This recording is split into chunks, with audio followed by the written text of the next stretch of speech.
Greetings, everyone. Mai Gavanen. Welcome back to my channel.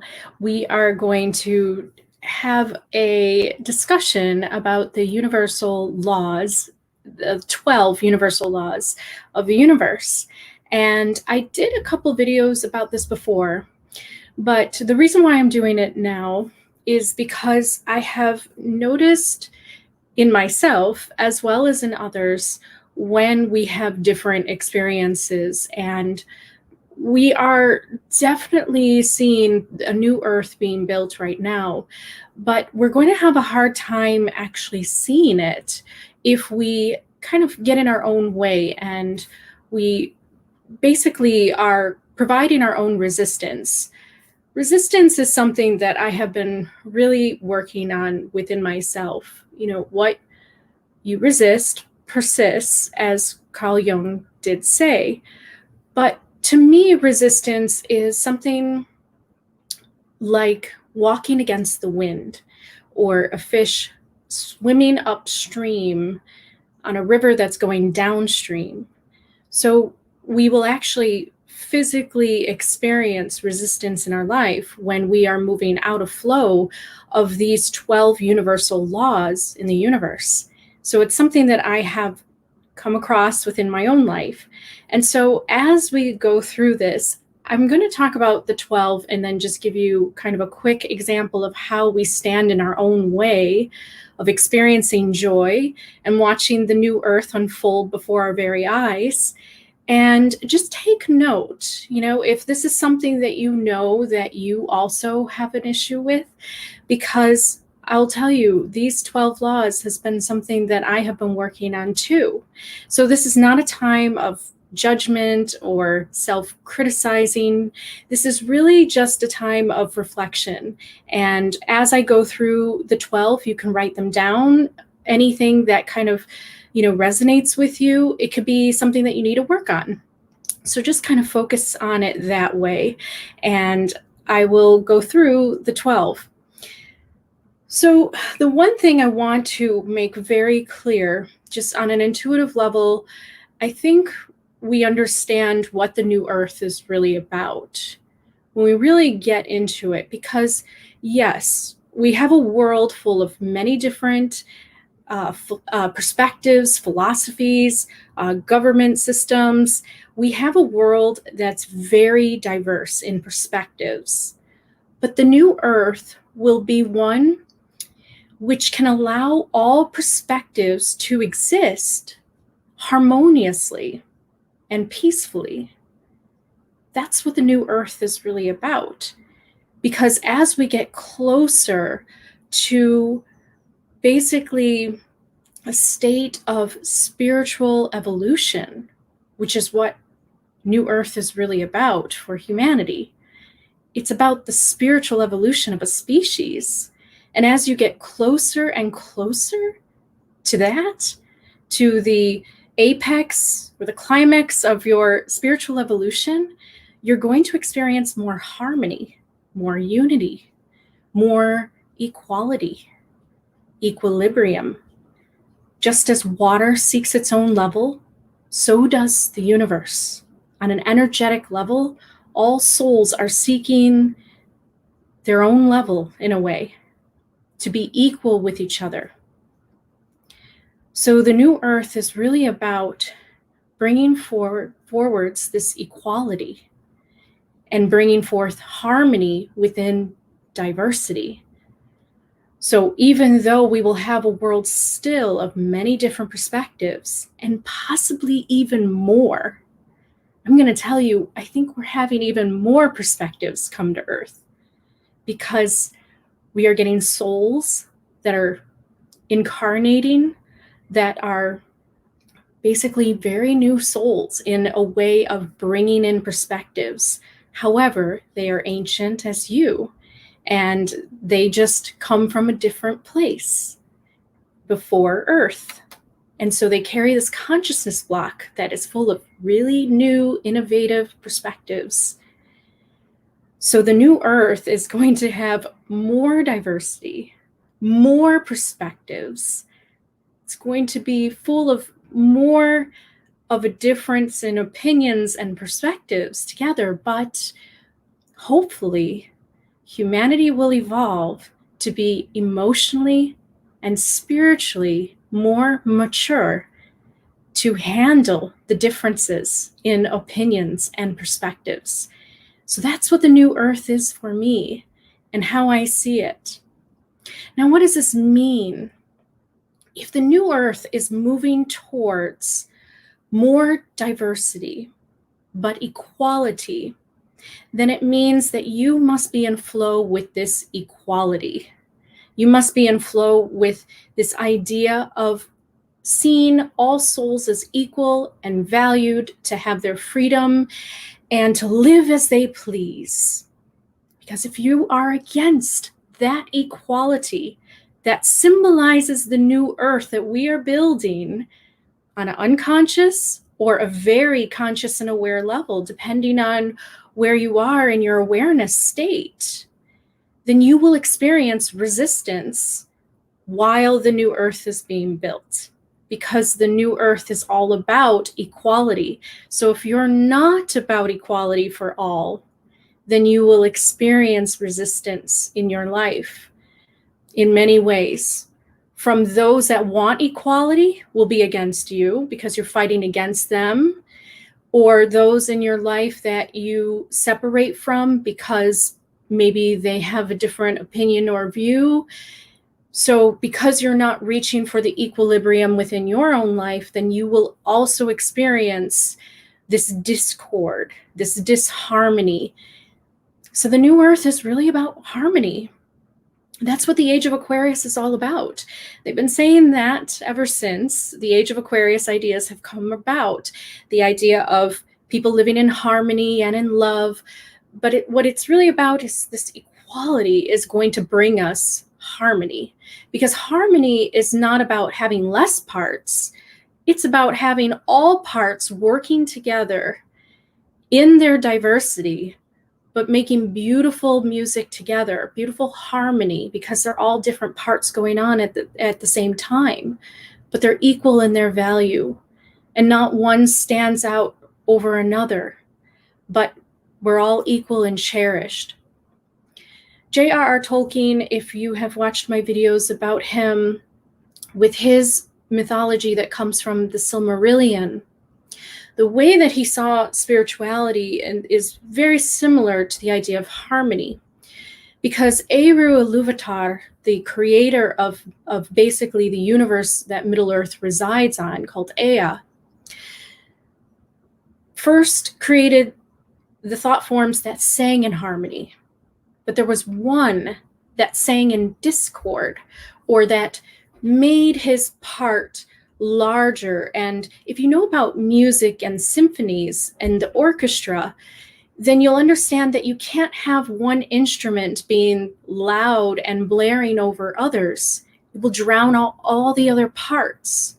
So harmony is having many parts, but being equal in value. So it's not about sameness, it's about just being equal. And so if you are not in flow with the new earth that's moving towards this equilibrium, this equality for all souls, then you will experience resistance.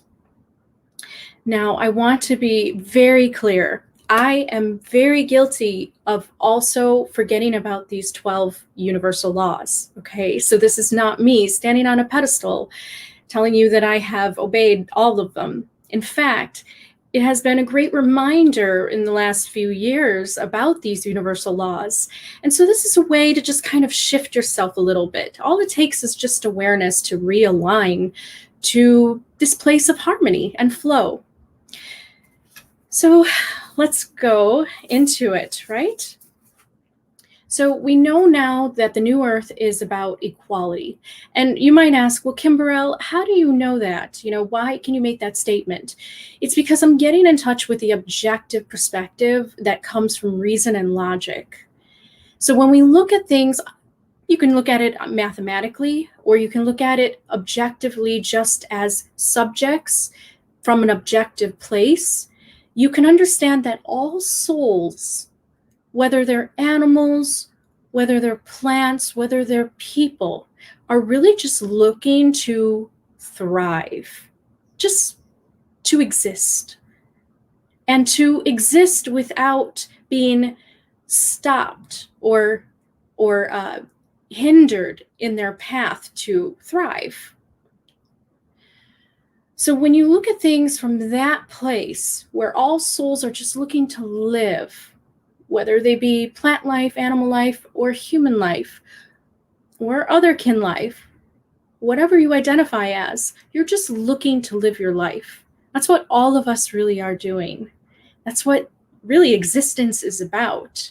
And when we feel something is in our way, we feel all of a sudden that we're stuck or that we're stopped. And that's what causes a fight to get across that obstacle, because life itself as an energy force is constantly in perpetual motion and moving forwards. That's what you are doing in your life. Even though you might be in a depressed state and at home and not moving from the couch, you're still going to experience the perpetual motion, but you just might not be aware of it.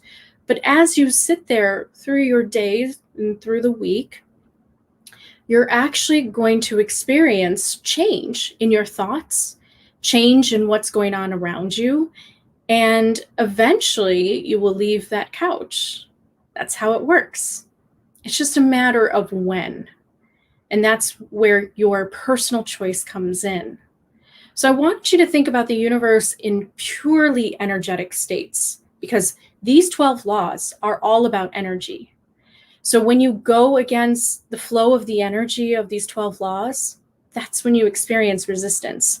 And resistance really is like fighting a wind, trying to move uphill in a strong wind, or like a fish swimming upstream. If you ever have tried to do that, you can feel your muscles being extra tired, more exhausted. And what that does is it leaves you feeling very stressed, very overwhelmed, and generally unhappy with life.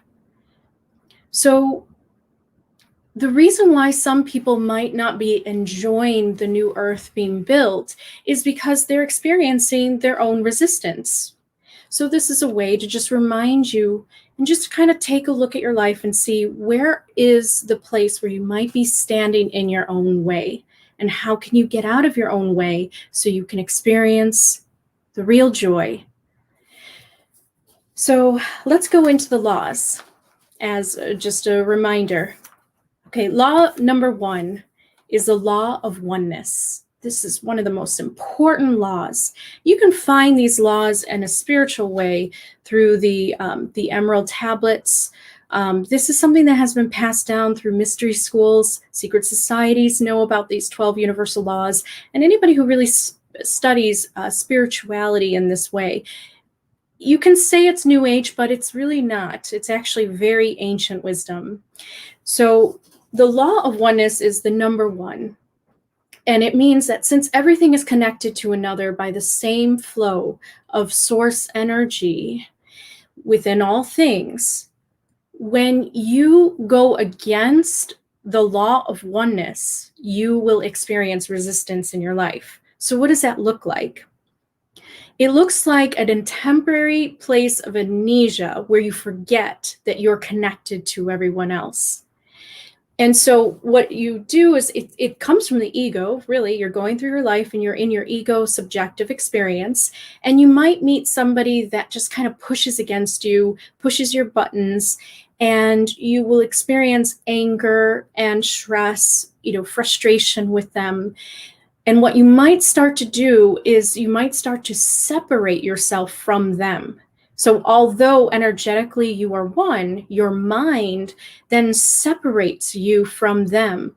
And you look for ways to judge them. You look for ways to see them as different than you, and you're good and they're bad, and they're a terrible person and you're a good person. And so you look for ways to divide yourself from another. And when you do that, you will actually experience that resistance in your life that you create. You will experience another person actually mirroring back that discord and that separation.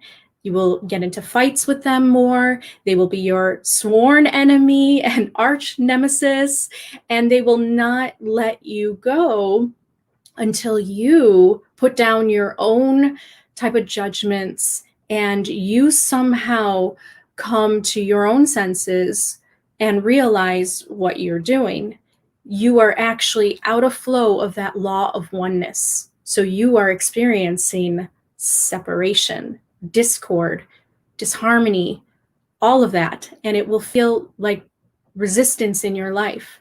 And you will feel very unhappy with things that are going on in the world. How this can translate to larger groups of people, because this has everything to do with those that divide themselves into political parties, into religions, into organized groups. Do you see what I'm going? When you divide yourself into organized groups, you are already playing against that law of oneness. Now, you can have separation because it's about diversity of perspectives. You absolutely can. But if you, in your mind, live in a state of separation from others and you see them as wrong or lesser than you or more evil than you or something, you will experience that back. You will experience that resistance back in your life. If you take the chance to understand that you have your group or you have your own perspectives and opinions and another person does or another group does, then you might be open to learning their perspectives and their opinions. And then that might open up this experience for you in life more. So you will experience this sense of oneness with everyone, even though you're so different. And it's beautiful to experience that, spiritually speaking. When you're in a state of oneness, even though there is difference, it's a really great experience. So the new earth is happening in this way. Many souls that are already have been aligned to this equality are seeing that, transgenders and people are coming out with different identities and people are coming out, showing themselves, and they're just wanting to live, right? They're just wanting to live their own lifestyle and thrive in the way that they want, because that's the law of the life moving forwards. And if you are in resistance to that, of giving a person equality, of allowing them to live their life, well, then you will experience resistance in your own life. So everything is a mirror back to us about our own deeds and our own actions in many ways. So the law of oneness is one of the most important laws to remember. And if we can just remember that in our state of diversity, when we are different and we are experiencing our different opinions and our different perspectives, no matter what political group, no matter what religion that you belong to, if we can remember that, then we can still remain in a place of harmony, because we will still be in a place of respect. And when we give respect to those that have different opinions and different perspectives, we don't cause resistance. We create harmony. And it is beautiful, because we will learn in this new earth that we have plenty of space, infinite space, energetically speaking, to house all these different perspectives and opinions on this planet together. And that's what the new earth is going to be about. So the law of oneness is one of the most important ones. So just take note right now. Have you been in a state of law of oneness? Where have you started to separate from others? How can you realign yourself and just remind yourself that you're one with everything and everyone that you see? Because we all share the same field of energy space that creates all matter that you see just by frequencies and vibrations and light particles. That's it. And we share this space of energy. So just remember where you are coming from, and that really helps me. And so that's why I wanted to remind you today of that because I remembered that too. Next law number 2, law of energy. This is also called law of vibration too sometimes. So everything is made up of ever moving and changing energy. So when you try to stop movement or don't act in awareness of this energy that is in constant change, you will experience resistance back. What does this mean? This means that in reality, you can't be as conservative with your values and beliefs as you would like to be, because the world is constantly changing and growing.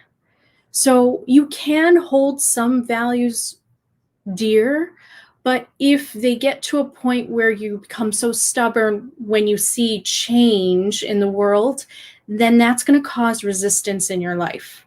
You will actually experience resistance from those who want change, who are representing change in the world.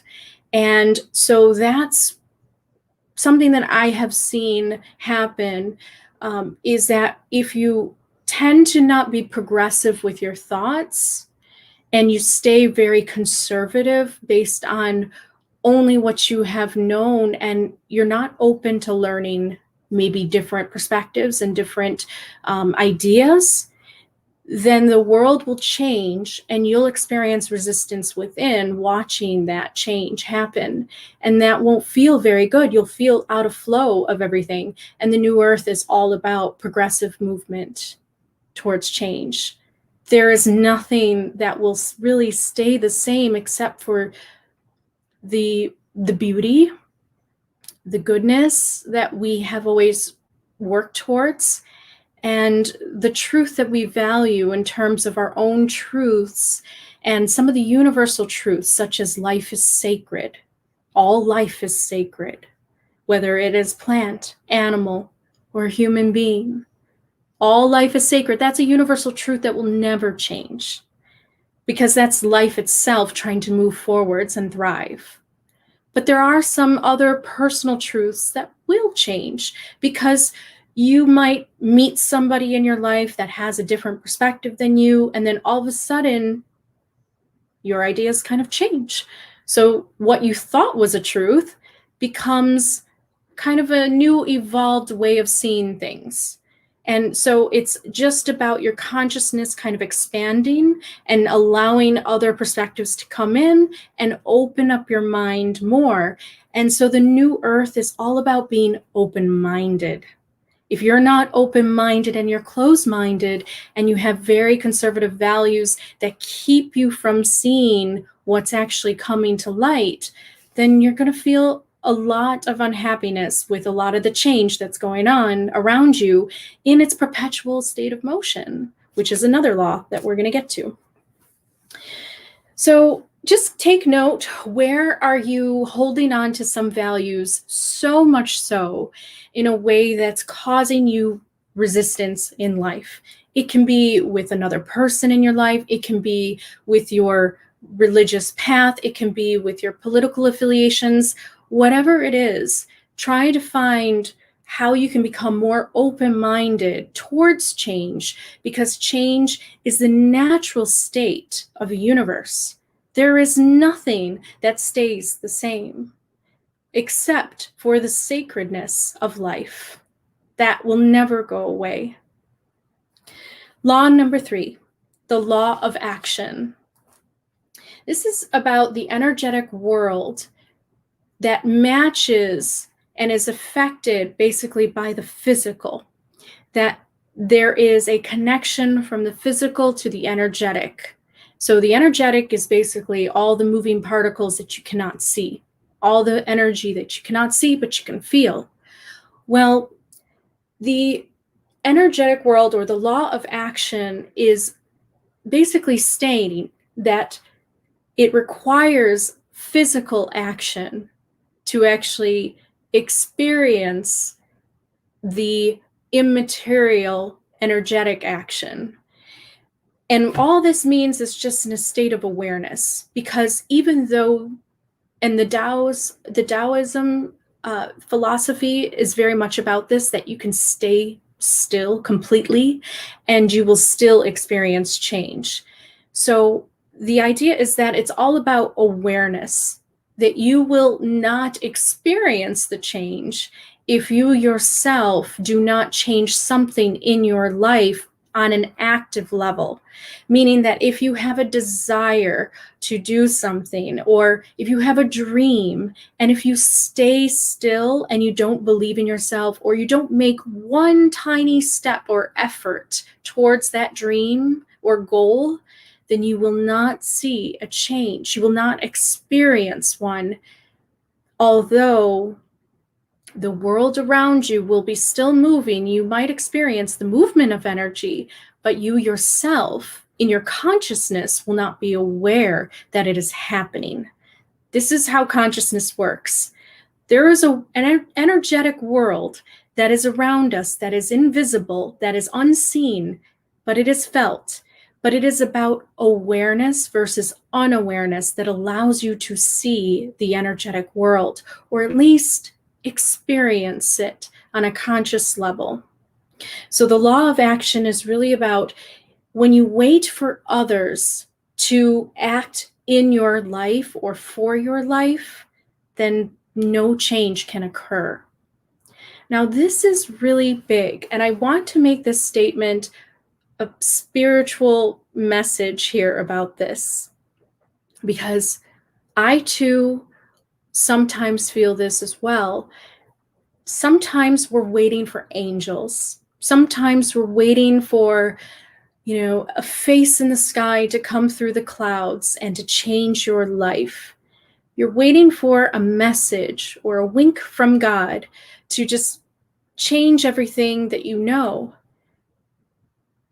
And the reality is that you'll be waiting for a very long time if you really are truly separated from yourself. You have to understand that no change equals no change. No movement, no action equals no change. So it is just about just making that one little step, that one little movement. And how this aligns to the new earth is that we are seeing a very subtle movement towards this change. And the reason why it's happening is because of the human rights movements that are going on.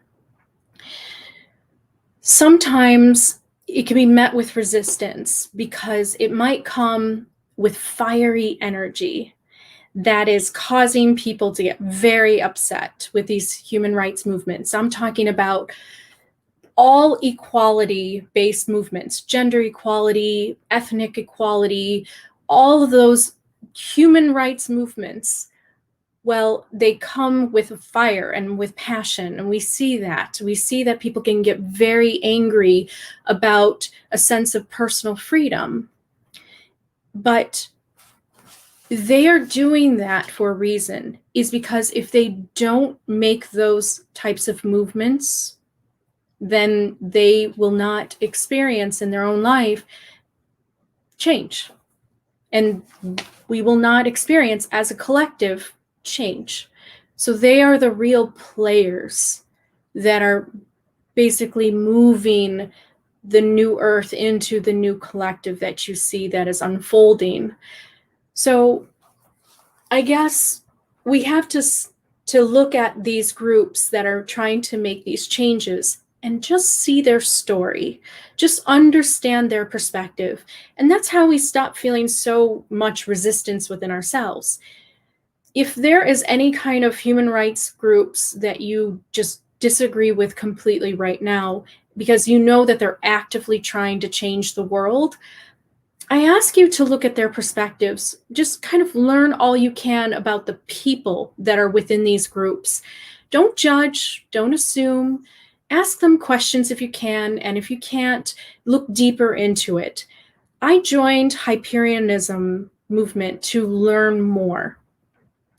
And at first I was very against the Hyperionists because I felt that they were going in a direction that was going to cause more discord in the world.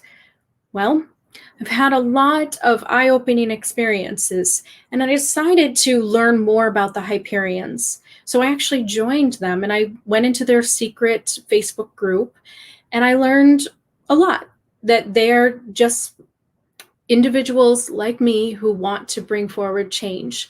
And we all have different ways of seeing how this change can come about. So it's really just about just learning a little bit more about the other person in these movements on Earth that you see, and trying to understand their story. Why are they seeking for change so much? Like, what is this about? And that's what I have learned. And now I don't experience resistance against the Hyperionists. I had Hyperions basically against me for a while because I was making videos that were in the energy that were not in harmony with them. So then I created that Discord. They came to my channel and to let me know that they were against me, or at least against my values, or against my words or my thoughts. So that was my own cause that I did that. And so I realize that now. So that's just one example. So if you look at any of the groups that you see, the Atheists of America, the gender equality, all of these groups that are working towards change in a way, no matter how conservative your values are, I'm just asking you that if you don't want to experience resistance anymore in your life, or unhappiness when you look at the world, then try to see them as people who just want change. And if you honestly think that they're going about it the wrong way, well, start a dialogue. Start an honest conversation that is not charged with judgment, that is really just about compassion and understanding their side. And then that is how really change happens on your side of your perspective as well as theirs. And that's what I have learned with my story with the Hyperions and the Hyperion movement. So the law of action is all about getting up and doing what it is that you wish to see. You know, be the good that you want to see in the world. Be the change that you wish to see in the world. Be the light that you wish that the world had more of. It's all about you understanding how your physical actions are directly connected to the energetic world that we cannot see. And there will be effects of your actions, both good and bad. So remember that, because on a physical level, energy has to go somewhere, and it either comes back to us and we experience it in a negative way, or we experience it in a positive way. It's really just about what kind of actions you're putting out there into the world, and then you'll see that back to you. Law number 4, the law of correspondence. So as above, so below. You've heard those words, right? That is basically saying that whatever happens within us is reflected outside. And it is about the macrocosm and the microcosm connected. And that is why astrology works. That is why we understand ourselves looking at nature, the bigger parts of nature. We can understand ourselves because it's all connected. We can go back to the law of oneness with that too. So the law of correspondence is about how if you feel different from the outside world completely, it's okay to feel a little different, because it gives you your sense of uniqueness, and that's what provides the ego its identity. It's okay to feel a little unique, but if you feel completely not aligned or connected to the outside world, then you're not really understanding how the law of correspondence really works, because whatever is happening inside of you is being reflected outside. And this is to show you both good things about yourself and what you have been up to and what you've been doing and how you've been growing. And also it's to show you how You might need to learn a little bit more, and this is what's causing you problems in life. So everything is a mirror in this way. So the law of correspondence is really just to understand that you might feel resistance within you if you, once again, separate yourself from everything that you see and you think that you're alone on your island. But the truth is, no man is an island unto himself. And that is something that you start to learn when you get more in touch with the energetic world and just understand how everything is connected, and there's no separation energetically. There are no walls or borders energetically between one another, between all states of matter. It's all flowing together. So this is why it works in this way, is that when we are aware of something within ourselves, we will then start to get confirmations, or it will correspond to what's happening inside. So just remember that about yourself, that the more full of love for life, the more full of excitement for the evolving of yourself and of the human species that you feel inside of you, well, guess what? You're going to experience that outside. You're going to actually see that. That is key about the new earth. If you yourself carry the thoughts of new earth within, and you have hope and faith and really believe in that, then you're going to start to see it happening outside as well, in just little, small, subtle ways that keep everyday life magical for you. And that's what I have found.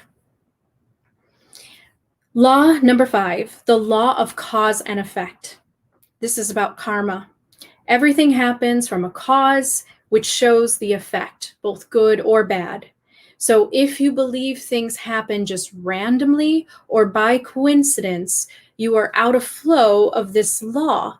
And so you will experience confusion and not understanding why certain things are happening in your life. It's because there was a cause and this is the effect. And that's how energy works on a physical level. Just the idea of just the way that energy moves itself. So that's something to keep in mind, because a lot of times we do things, or I'll say this, we're unaware that we do things, and all of a sudden we have something kind of, hard happen in our life, something that we could have prevented with our own type of self-reflection and self-awareness. And it's because the lack of state of consciousness that we were in when we did something, it caused the effect to show what state of consciousness we were in before, so that we learn. It's all about learning. It's all about growing. Because that is basically the movement of life. That's how life thrives. In sentient, aware beings, it's about building more awareness and understanding our thoughts more on a deeper level. So if you believe things happen just at random, you may miss universal connections and meanings in your life, and you will experience resistance. You will experience kind of unhappiness or confusion, thinking, oh, everything bad happens to me and I don't know why, or I'm unlucky. I've heard that before. Some people think they're unlucky. Well, there's no such thing as luck. Not in that regard, not in an energetic way. We kind of make our own luck. Luck is really seen as miracles that kind of pop out of nowhere, and they're full of joy and blessings for us. So we might say we're lucky, but there's not a prime source that's dictating what soul is lucky and what soul's not. It's just about cause and effect. So if you make yourself more lucky, as Einstein said, I love this quote. He said that there are 2 ways to live your life. You can live it as if nothing is a miracle, or as if everything is a miracle. And that is a way to truly live, because then you'll never expect these good things to happen, and you'll feel lucky in a way, because they'll just kind of happen and surprise you. And that's really what luck is. but it's not about, as Einstein said in another quote, about God rolling dice. There's no such thing. It's all energetic. So it's all about cause and effect. So just remember that. And what that means about in this new earth is that we must understand that if we experience any kind of resistance or hardships in building the new earth, it's because there's something causing it. And we must look at the cause, and really it's about looking within ourselves and seeing, well, is there any way that I might be causing my own resistance to what's going on a natural level of change? So that's how you can help yourself. The next one is law number 6, law of compensation. An extension of cause and effect. This is more about rewards and blessings. It states that karma adds up energetically. There's a buildup of energy that happens that comes back to you from what you have given out. So it comes back to you when you least expect it, as blessings, as rewards. So you're compensated for your good actions. You are compensated even in your states of unawareness or awareness. Doesn't matter. It can surprise you one day and you'll just experience good karma coming back to you, or bad karma because of what you have put out there. So compensation can also be rewards, or it could be also just payback. And I'm sure you've heard that payback can be a beep, right? So it's about just kind of being aware of that and understanding that what you put out to others, it will come back to you. In Wicca, this is about the rule of 3. So when you do a hex or a spell on someone, you're putting out such negative energy and intention towards others because you're going against that flow of oneness. You're going against all these universal laws of connection, of harmony. You're trying to hurt someone with your energy. You're using your will to hurt someone as like basically a state of complete sleep. And so in order to learn, you're going to get back threefold what you have put out towards another. And that is so that you learn in your suffering states the suffering that you have given to others. It's all about a learning journey. It's not really about punishment. It's just that you eventually have to learn so you can evolve and grow. So when you act thinking like what you do, and you see this a lot on the internet with comments, some people think that because it's the internet that you're somehow anonymous and nobody really knows you.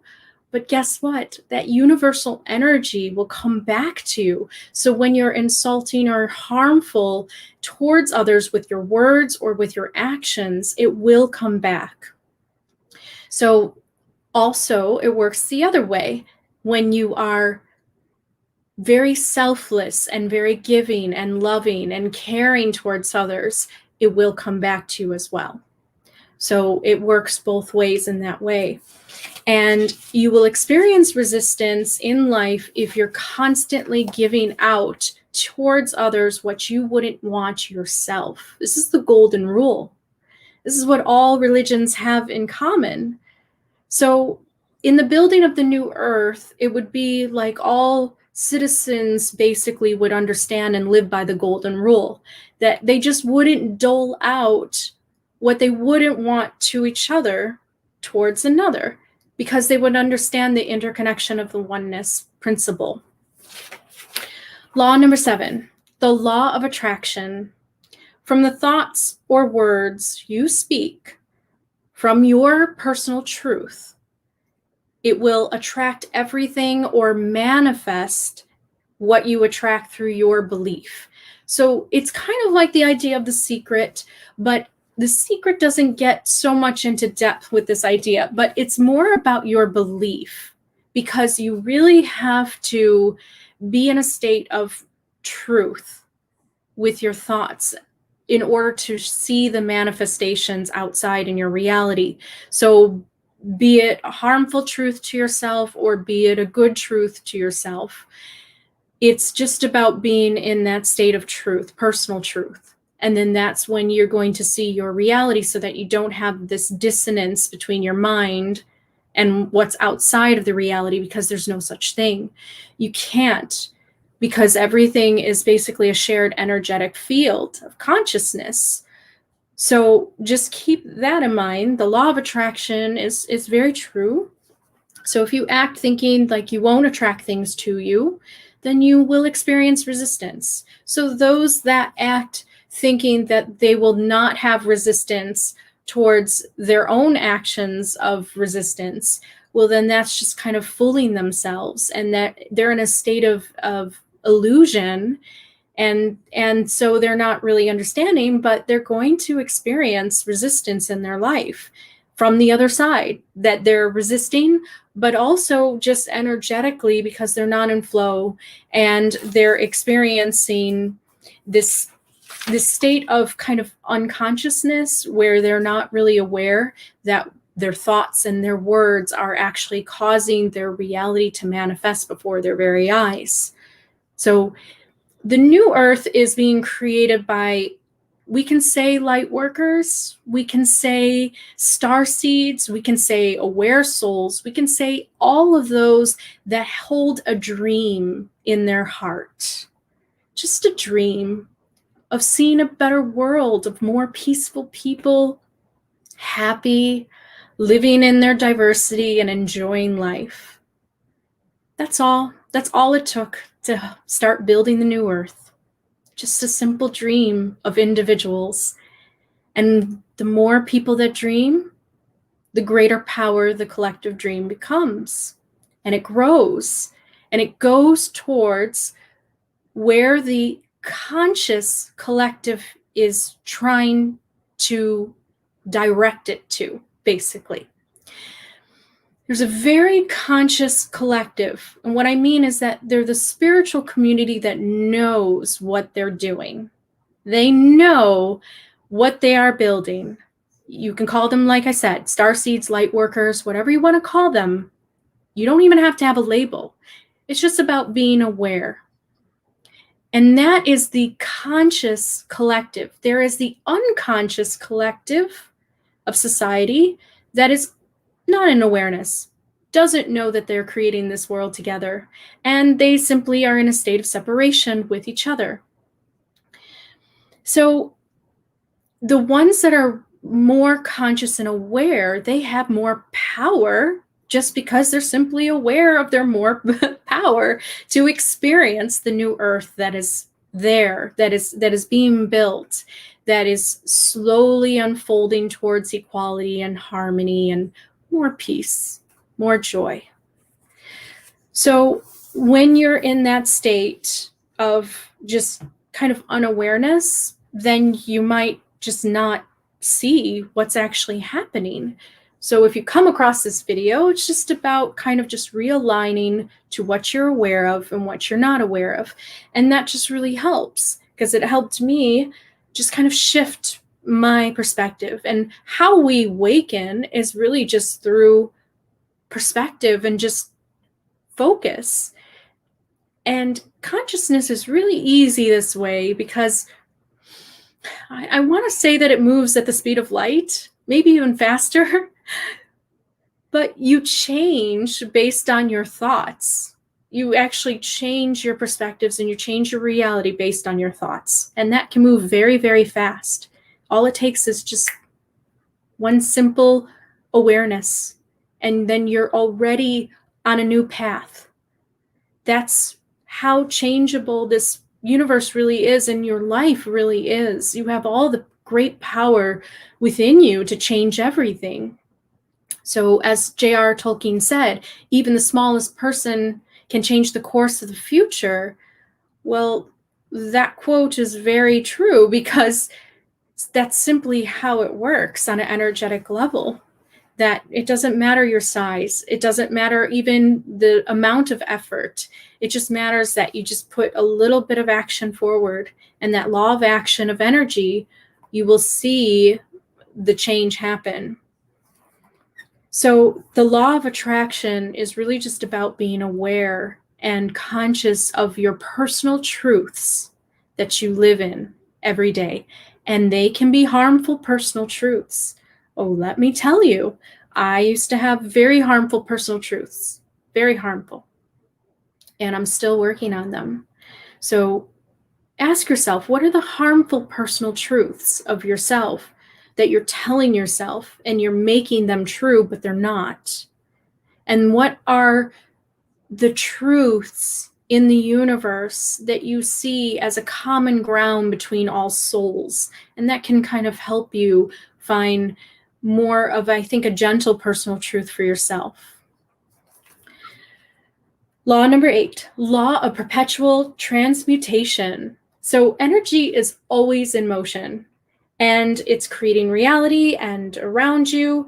You can choose to go and flow with this change, or you can choose to stand still and not allow yourself to experience the change. And that's kind of what the new earth is about. The new earth is really just about a conscious collective group of people of all sorts of different places and different organizations, and some not even organizations, but just individuals that are just collectively creating a new world together that they wish to see. So it's about finding the common ground between one another and experiencing this flow towards that common ground.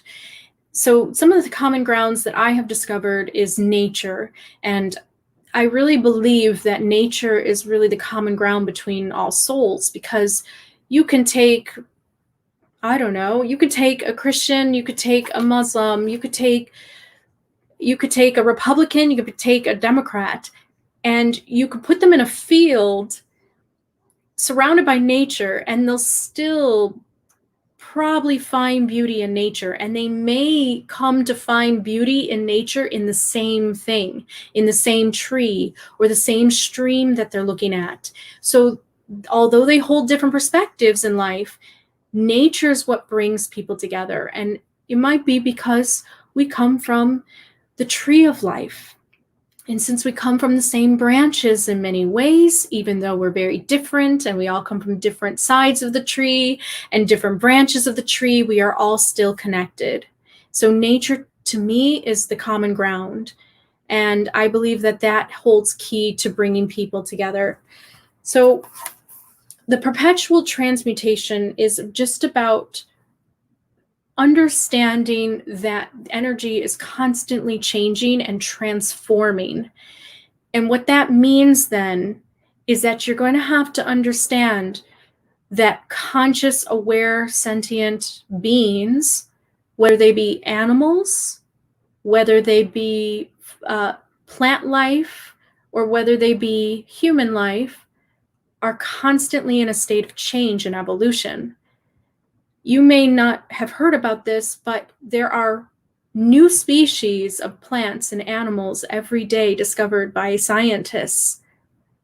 Our world is constantly evolving under our very eyes. It is an amazing world when you look at it that way. What that means is that we have actual human beings that are in a state of evolution, that are changing before your very eyes, and we are all changing before our very eyes. But if you're not in that place of flow with that perpetual transmutation, then you will not experience change yourself, and you'll stay static in your mind while everything else is going around you and changing and transforming. So decide for yourself, in what ways are you transforming? Is there any way that you could see yourself as transforming? Because that will really help you, I think, accept the transformation in others. Because we may look at the world and think, so many people are changing their genders or they're changing their identities, and we might think that that's a bad thing. But what it really is about life evolving, just as plants and animals do. we're getting new species of plants and animals all the time. So you might want to think about, there are new species of humanoids all the time. And this will add to the diversity of the new Earth. That's what the future is about. Having more plant life, more animals, more diversity of human life, humanoids living together in a new Earth. And that can take many thousands to millions of years to see that product, but we're seeing it happen on a very subtle change, subtle movement with our transgenders. I have learned that they have a key role in the building of the new Earth in this way, because they're helping us to see the equality between genders. They're helping us to see how gender is fluid in many ways. And there's a law of gender that I'll talk about very soon. But if you are not in a state of perpetual transmutation yourself, or at least accepting of it of others, you will experience resistance walking up a hill in a wind tunnel, and you will have a hard time going through this new Earth. You will experience it as basically that everything is wrong is going on, and you won't really be able to take part in the evolution of life itself, which actually can be a joyous celebration. And I guess you have to get into the mind of biologists and the scientists who are discovering the new flora and fauna all the time. There's a wonderful documentary. I forgot what the name is. If I find out, I can put it below for you. But it was all about all the newest discoveries that the biologists are learning. And they're finding all these new microorganisms in caves that never existed on Earth before. So that excitement that a biologist has to see new life on Earth is kind of how you almost have to be when you see a new identity or somebody transforming into something new on Earth. It's like you get to see life evolve before your very eyes. And so if you put yourself into that state, you might enjoy the building of New Earth a little bit more. Law number 9, the law of relativity.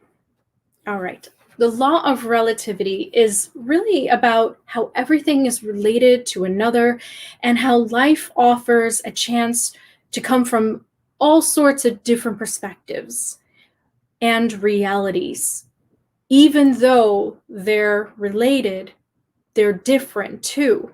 So if you deny the chance to change perspectives in life, you will only see one side and experience resistance from the other side that you fail to see, that you cannot see in that moment.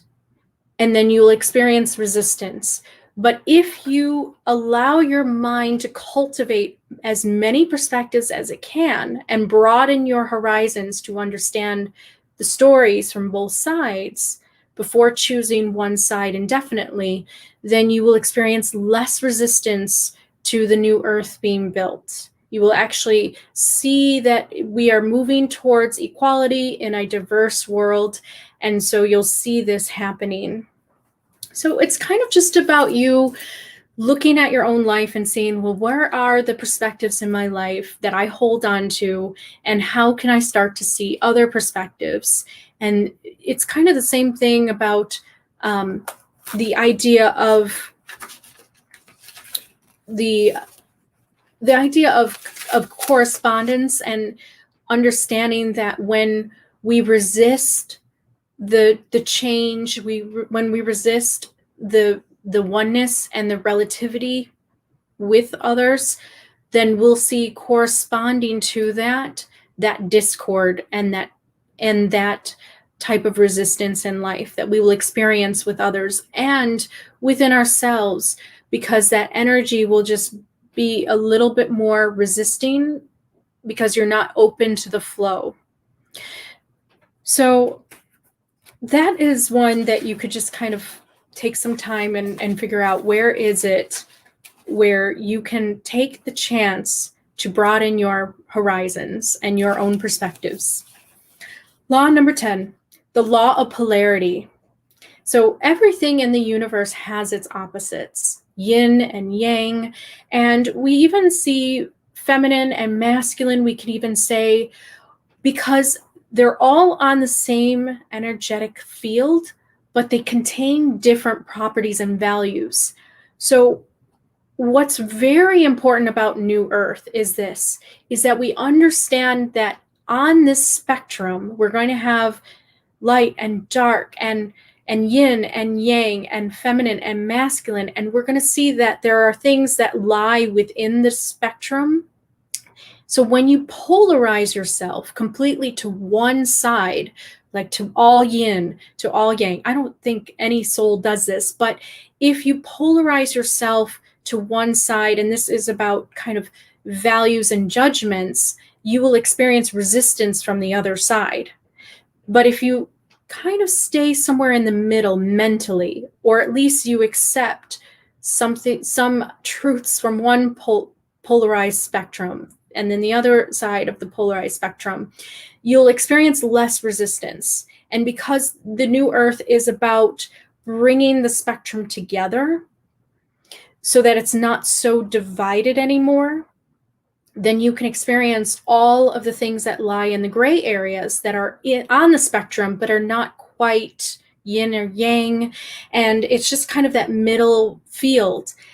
I think the New Earth will be more where people walk a middle way. Middle way is talked about in Buddhism. It's a type of spiritual path in which you don't do anything in excess, and you don't deplete yourself or lack of pleasure, and everything's just kind of moderation.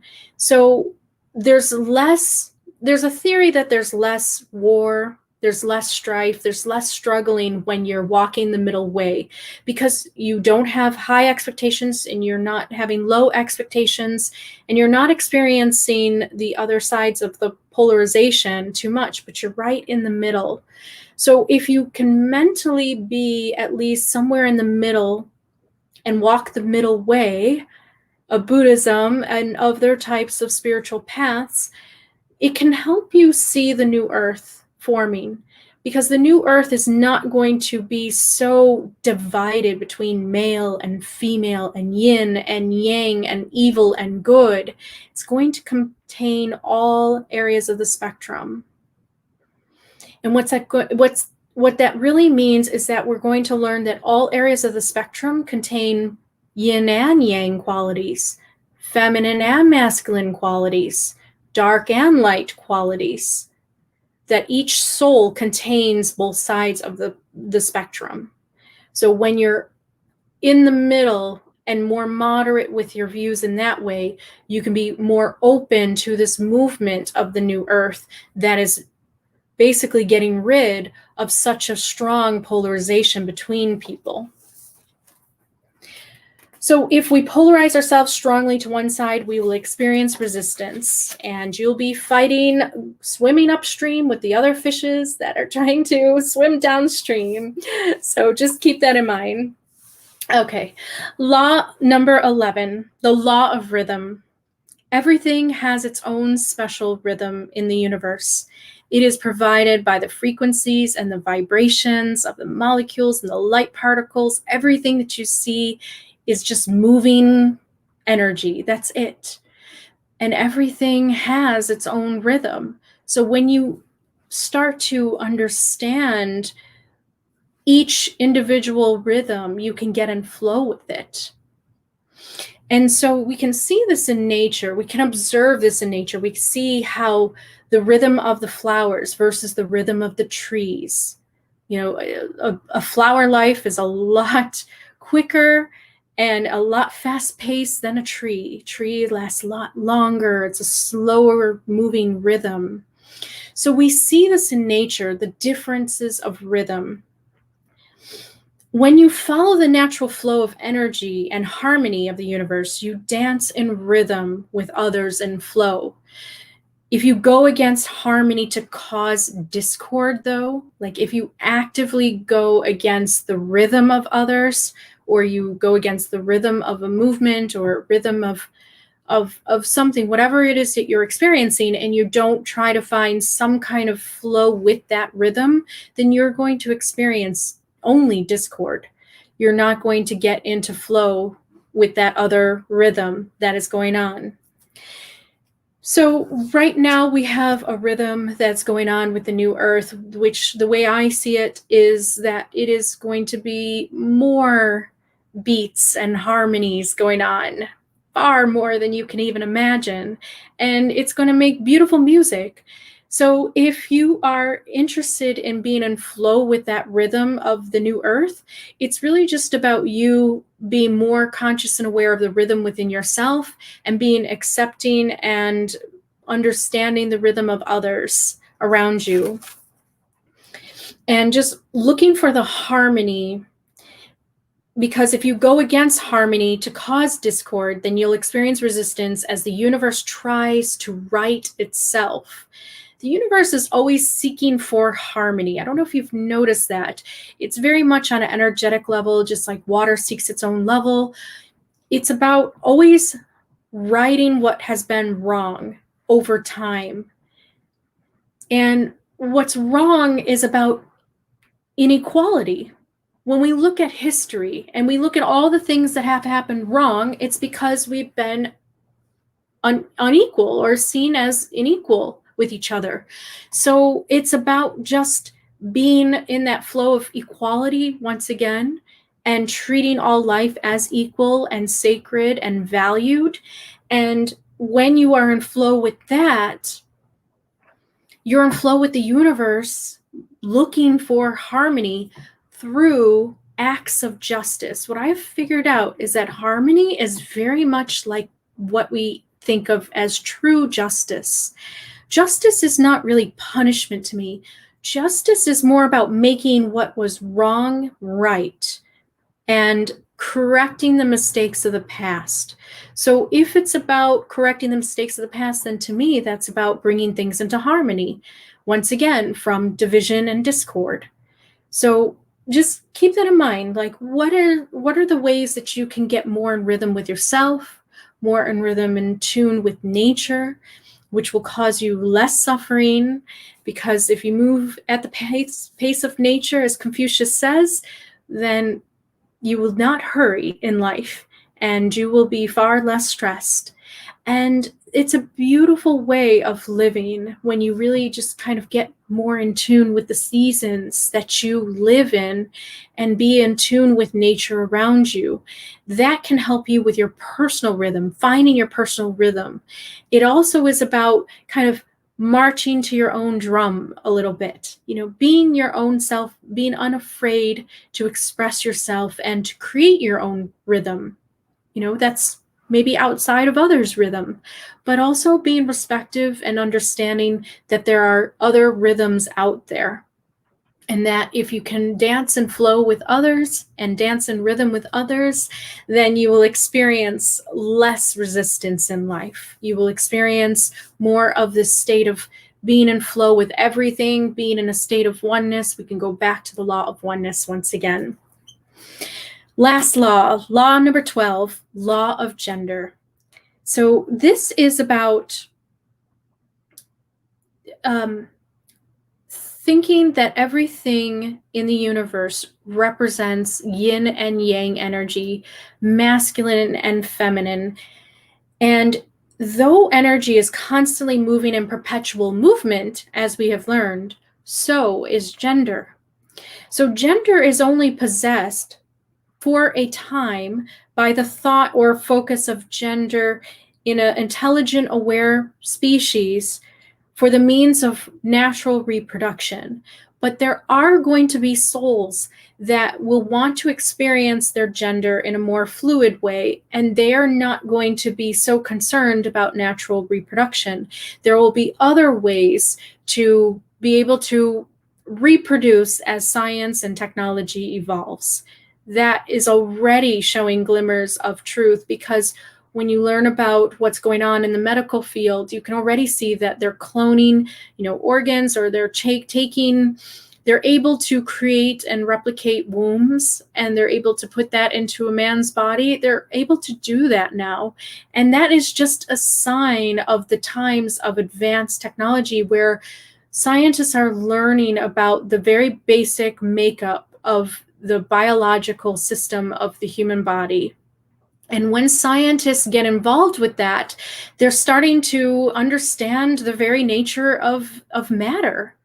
And when they're able to do that, they're able to manipulate and change and transform. You can see this as maybe a caution, because there are ways that we can go too far in our transformation where we lose ourselves. But that's for the individual to make that choice, to understand, like, where is the line of where you feel like you're no longer yourself, or where do you feel more aligned to who you always were meant to become? So it's just about a personal question. And the New Earth is really about this. The law of gender is something that's really coming up in New Earth, because we're seeing this with Pope Francis. He just placed the first female bishop in office. And we're seeing this equality of male and feminine energy in this world. And it's about time, because for so long, as humanity was evolving in very early stages of growth, they put themselves into a patriarchy where they said, oh, man is stronger, man should be head of family, man is better because man is bigger.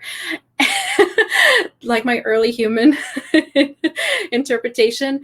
So that is just an early stage of humanity. And as humans start to evolve, that's when they start to learn, well, that's not necessarily the case, that women are just as equal, just as, valued, and just as capable as man. It doesn't matter about the physicality. It doesn't matter about what we look like or anything. It's really just about just embracing our equality, our inner equality on an energetic level.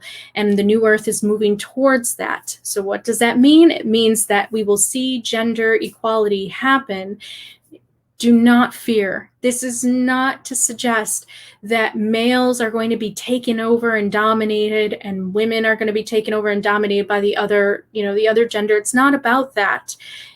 No one's going to be forced in the New Earth. It's just about an opening of perspectives and allowing differences to exist and coexist together. So that much you can start to see with, transgenderism.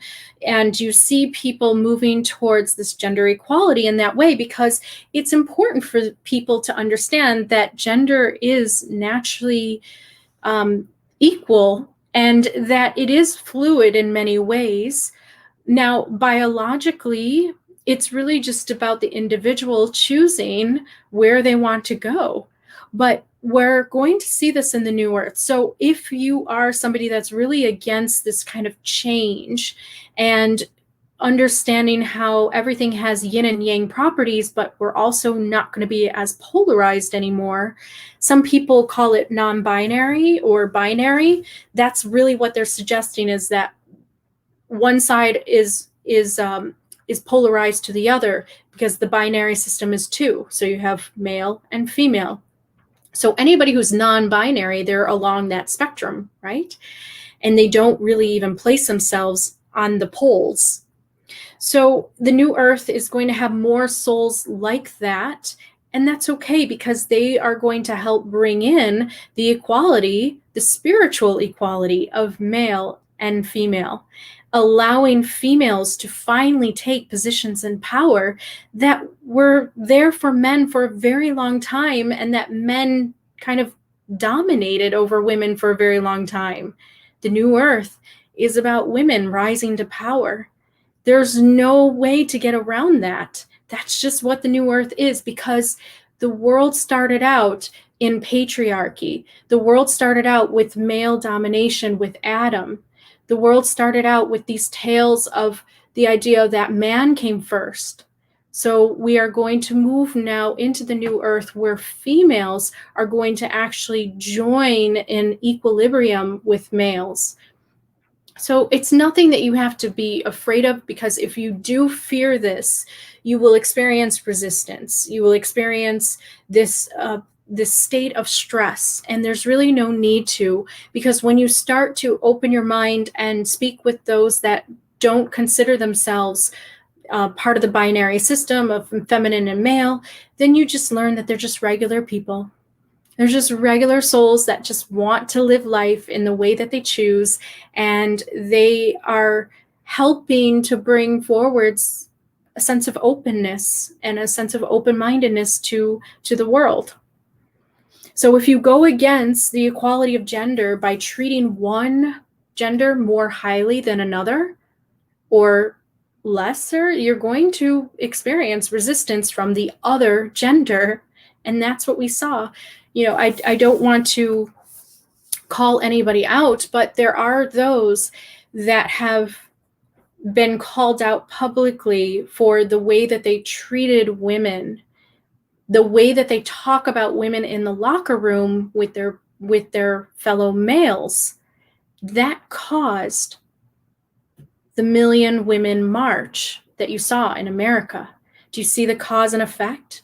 So it's not just about, I guess, saying that it's okay to treat others as we have in the past between male and female, but now it's time to actually really understand that there's a greater movement of equality that is going on.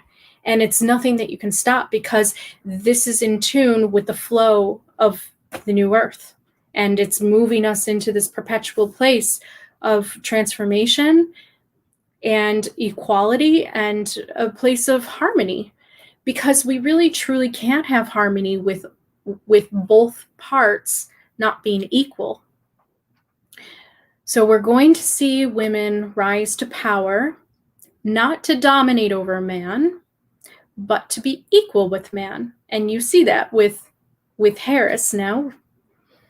Kamala Harris, she's our very first VP in the world in terms of America history.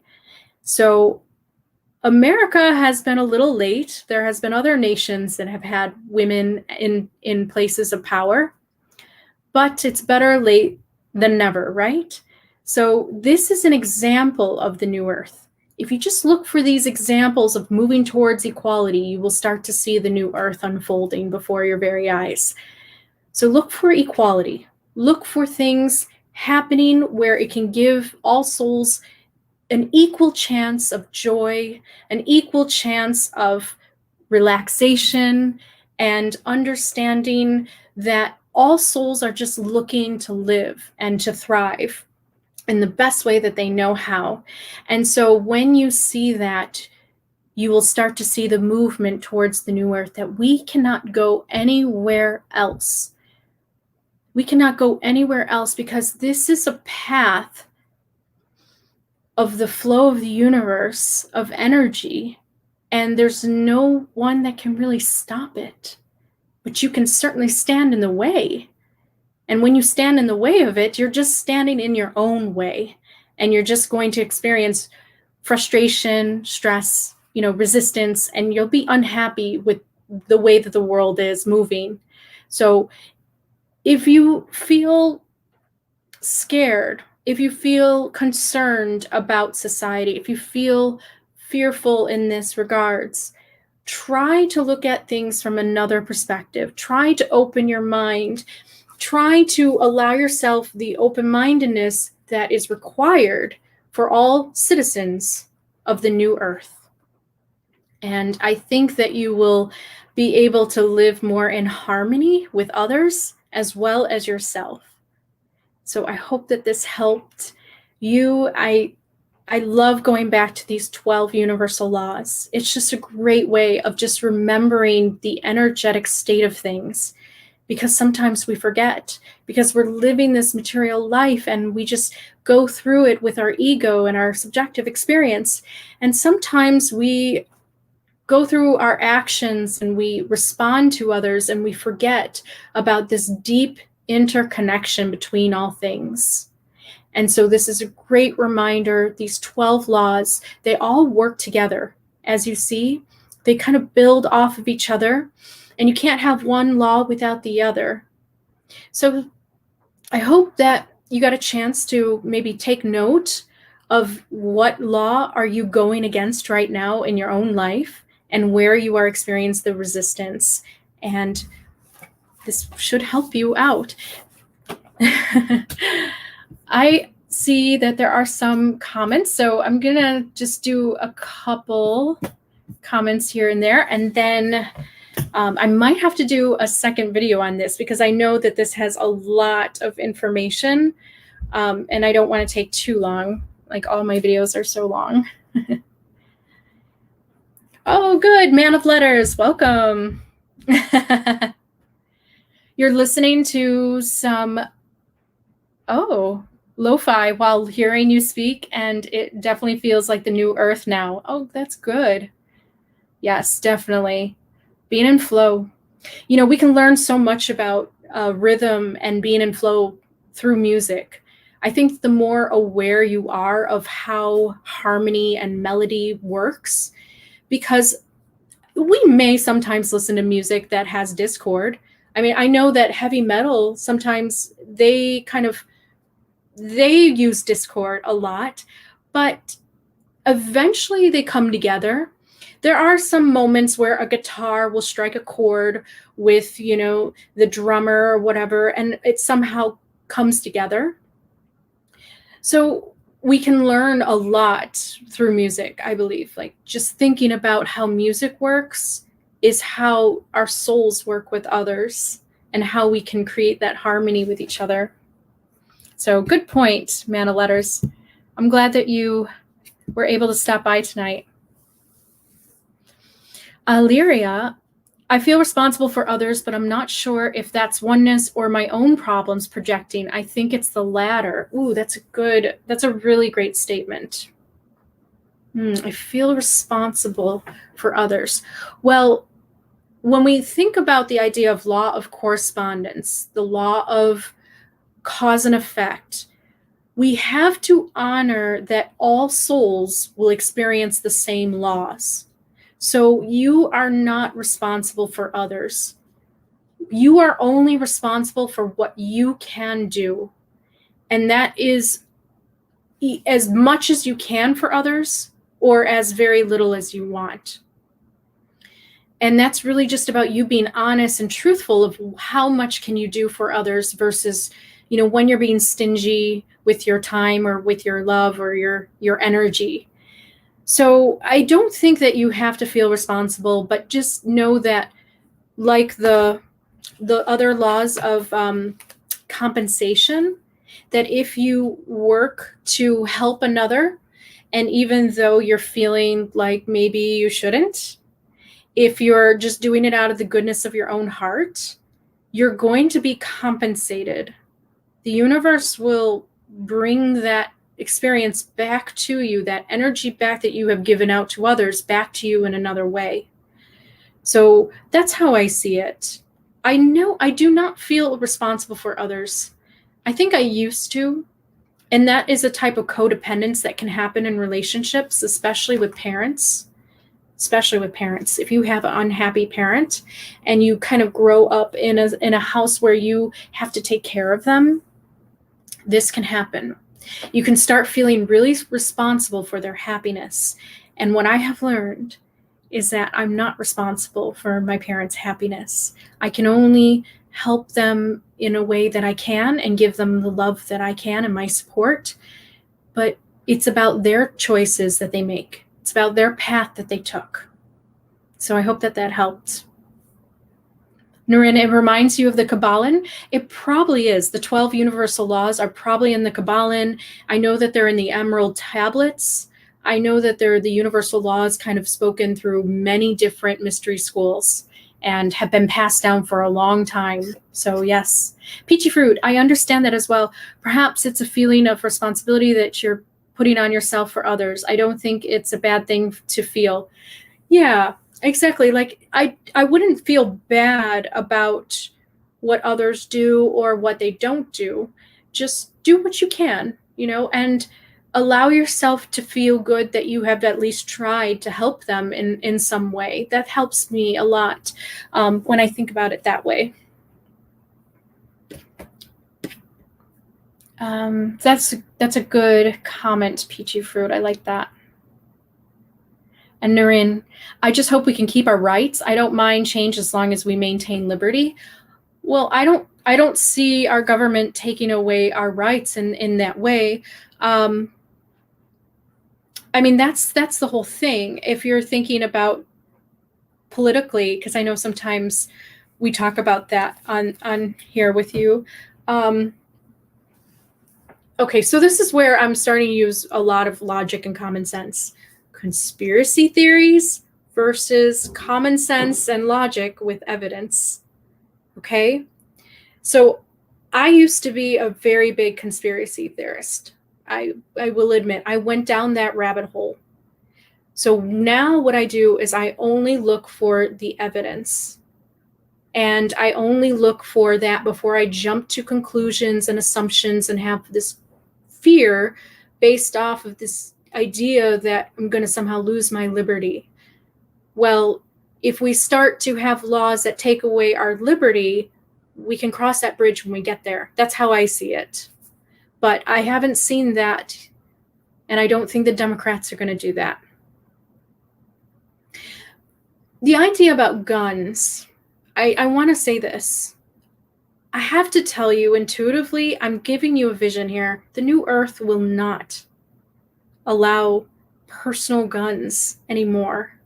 I have to tell you. I'm just being very honest, because I'm getting a strong vision of the future, and there is no guns. Because how can you have guns when you are evolving as a species into a spiritual state of oneness with each other?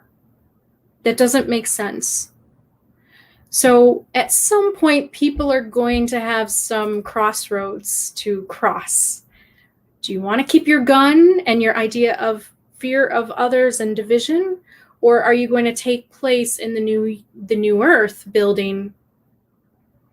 And I understand about defense. Trust me, I understand. And I'm saying that this is a very advanced future. Like, this is maybe thousands of years from now that I can see this.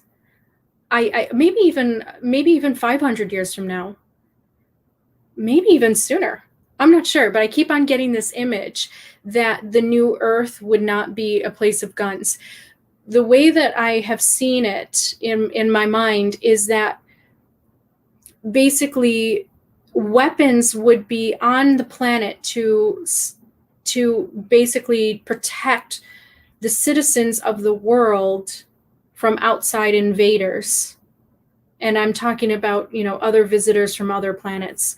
But guns to defend against one another does not exist in a highly evolved spiritual species. And that's kind of where humanity is going, or trying to go. So that's what I'm trying to get at. So I don't know if you're talking about that in terms of liberties, but there is going to be some kind of compromise, because when we're talking about equality and we're talking about a state of oneness or kind of spiritual union with each other, then we're going to lose whatever is keeping us feeling divided, really. And a lot of it has to do with weapons. Because no matter what you believe, whether humans evolved from apes or whether they just came here from a prime source that you believe in, we know and have actual archaeological evidence that early humans made tools of war, against each other. But that's early humans. So what's mature humans? What's later humans? I could see them having less weapons in that regard. So I don't see it as losing our liberties. I see it as maybe losing the reason to have guns, if that makes sense. But this is not for a very long time, okay? Not everybody is consciously awakened. I'm talking about a very evolved humanity. Blood Jupiter, we've been in creating new Earth since we've been here. Yep, resolving what's undecided, playing out in reality. We like, we keep, we improve, we create everything. You're stuffing into the consciousness. I agree. Yes, and it's just this expansion that we are seeing happening because more people have basically awakened to things that have not aligned to their pure spirit. And so because souls have awakened to what is no longer in alignment to their true self, after they find it through meditation or self-realization, some kind of way, they are then starting to move towards a path that will align to their true self. And that's what creates the new Earth. So yes, we have been doing it very subtly, but it's just the quickening, as people call it. And so it's what we see happening, like kind of the more darkness that's spreading, also the more light does too. Light in terms of awareness. So we're seeing that play out. And I think that's why we're seeing, in these past few years, this has been a great accumulation of like, wow, new things. Christy, love, compassion, understanding will help in this open future. People in the long run are generally amazing. Oh, very nice, Christy. I love that sentiment. That's great. Exactly. Like, when you really think about it and you really get to know people, you will find something you like in them. We're not one-dimensional souls here. It's just a matter of just being patient enough or open-minded enough to even try to see and talk to the other person. That's really what it's about.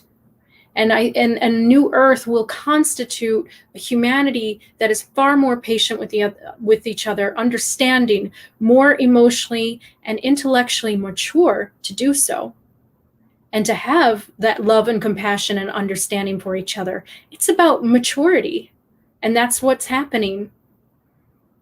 It's really exciting. Naren, drum circles can still happen. Yeah, drum circles. I can see many of that happen in the New Earth. Absolutely. And drum circles are a great way of getting into the rhythm with each other. Feeling the rhythm of everybody around you. I've been in drum circles. Is a really wonderful experience. It's definitely about getting in flow with one another. Christy, yes, being the light when all others go out. Exactly. Yes. So in a bad universe, going against the trend is a good thing. So in a bad universe, yeah, kind of. Well, it's not, there's no such thing as bad or good. It's more just what's going out of flow with the energy that's naturally there, what's moving out of flow. That's really what it's about, because we're always in a state of constant movement energetically. So if we're moving out of flow, then we'll experience it. Oh, bad society. That's right. So Naren, you said, excuse me, not bad universe, but bad society. So in a bad society, going against the trend is a good thing. What do you mean bad society? We are society. We're making society. We are a collective, basically. And society is just changing because there are souls that are game changers in that way. Like they have been proactively, basically trying to change it. So that's how I see it. So society itself is actually in perpetual motion too.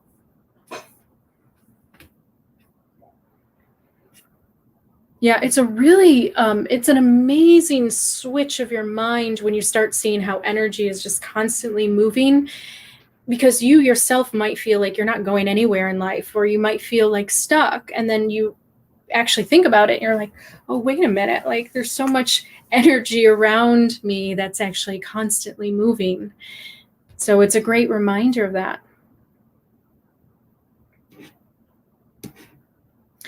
All right, let's talk about QAnon. You brought it up, Nurin. Why not? So QAnon, just logically through this idea, they are creating discord.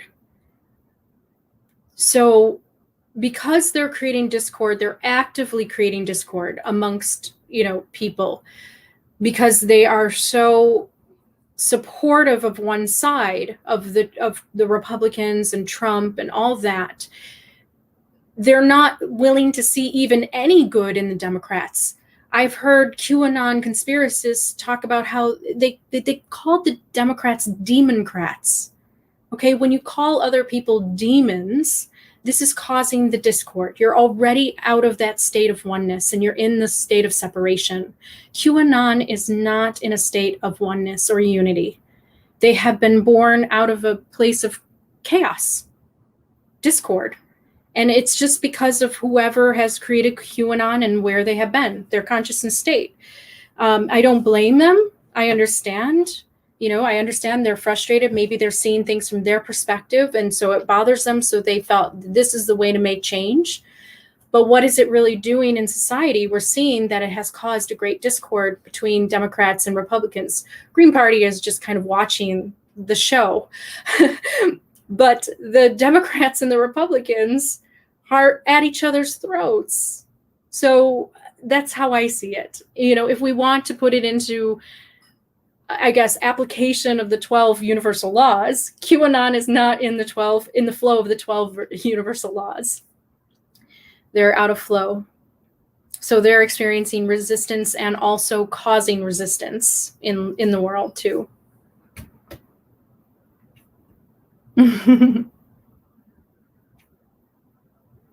Does this mean to go with the flow of everything? I mean, we have to be smart. I mean, if there is somebody, like, let's say we have like a president or a leader who all of a sudden makes a law about something that we know in our heart is wrong. Like, okay, let's take, Hitler, for example.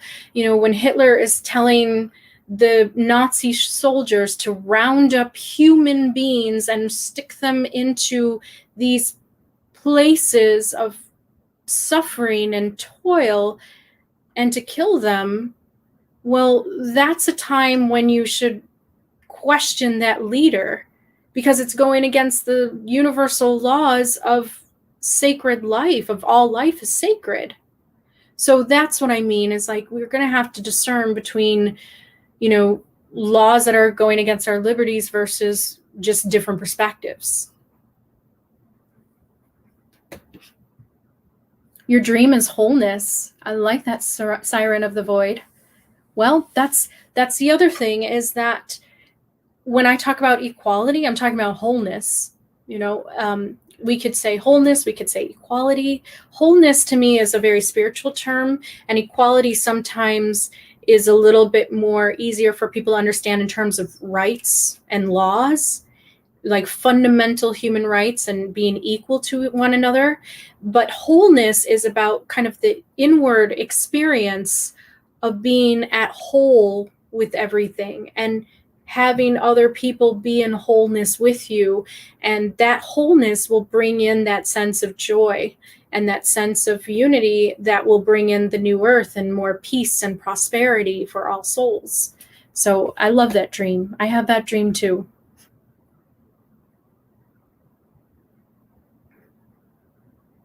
Nurin, we are infinite energy in a finite material reality. We can still flex, though.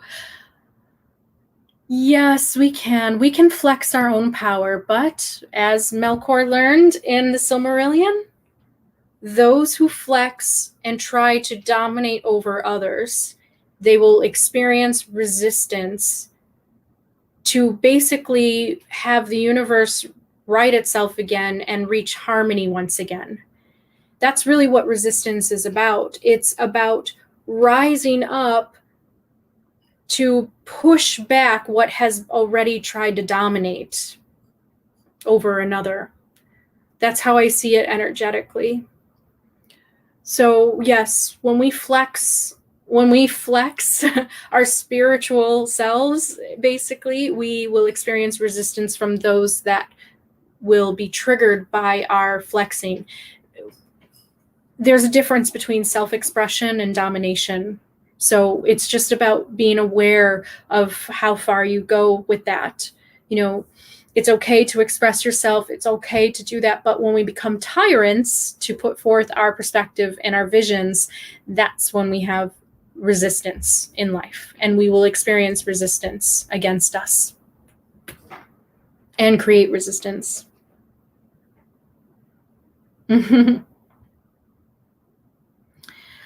Naren, some intellectuals create a commune and make their village, like colonial times, create a myth of the monster in the woods to keep the youth in the village. Oh, that's another movie.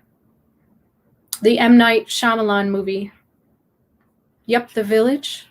I'll let you talk about that. I'm not going to bring that up right now. Although I did see it. I just don't remember it. Arrest the animal rescue site. Why not believe in somebody who is actually physically doing something? It brings hope when we, at our lowest, see somebody fighting for us. Okay, so I'm thinking, are you talking about Trump here?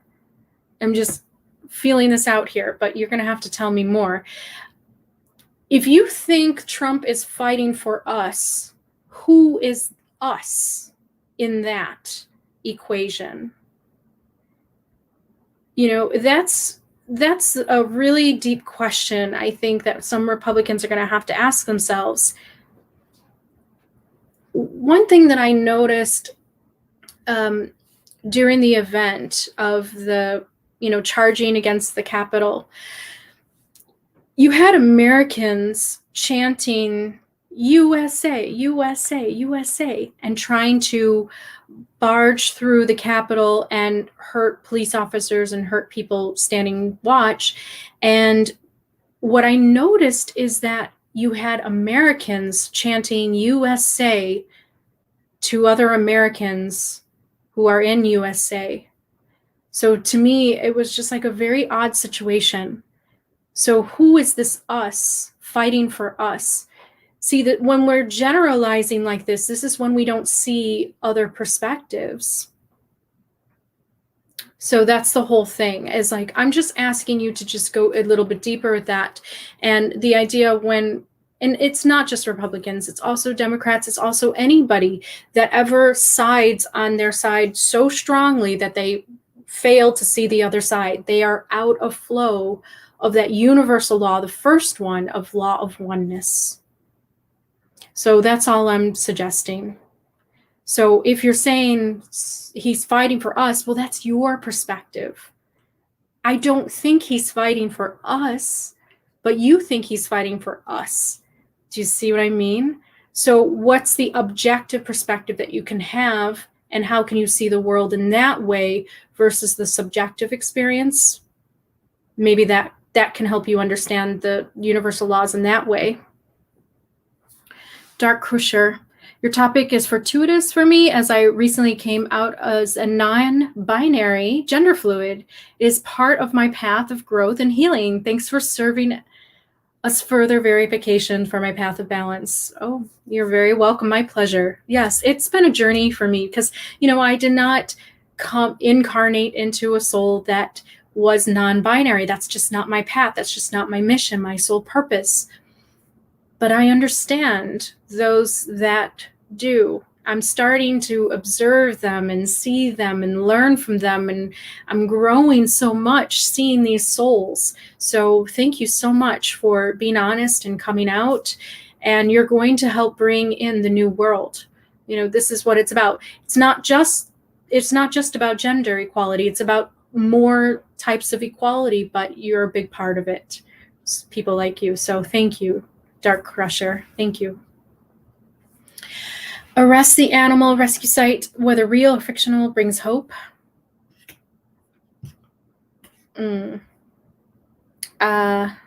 Sorry. I'll have to get back into that. Okay. Jimmy Jingis, you have a good one here. Bow and arrow is a tool too. Don't need guns. Yeah. And why would we have bows and arrows eventually? If you think about the elven realms, they only have the bow and arrows against the orcs, right? They never use the bow and arrows against each other. When you think about Lord of the Rings. Now, a long time ago in the Silmarillion story, which is basically the mythology of how Middle-earth came about, you learn that the elves had what they called the kinslaying. It was the very first time that the elves killed other elves. And it was a terrible time. And it caused the exile of the Noldar elves. And that's why you see them slowly sailing back to the west, because it's about them reaching a state of redemption and being able to make up for all that time of the kinslaying.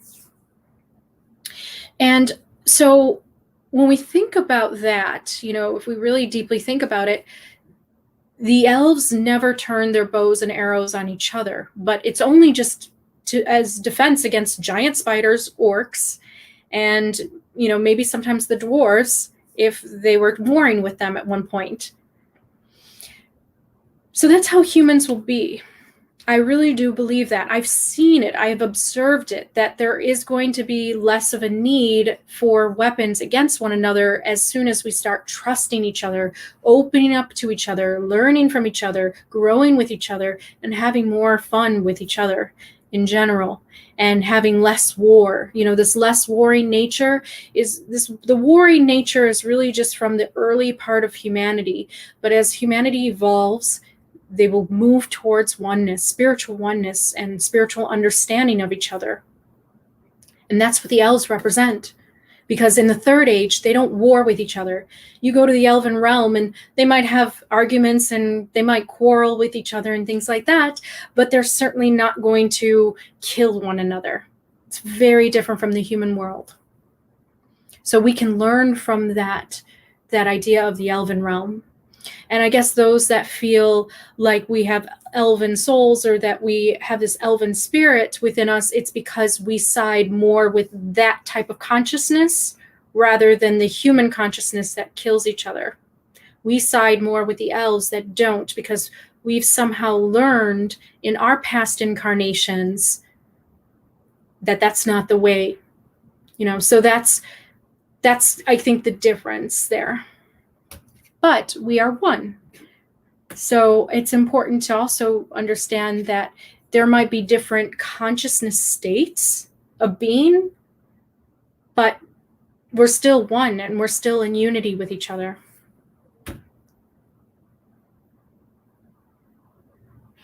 So, yeah, that's all I have to say.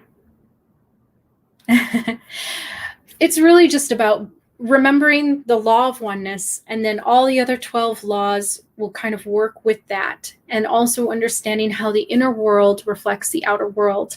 And that's how, it can help you. And it's a great reminder. It's helped me in my life. So I hope that this helped you too. It was wonderful chatting with you all. I know that we come from different perspectives, some of us, but thank you so much for being respectful and just,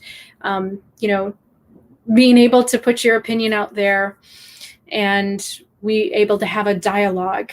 That's really important to me. So Han and Lei, as they say, Elvish, thank you.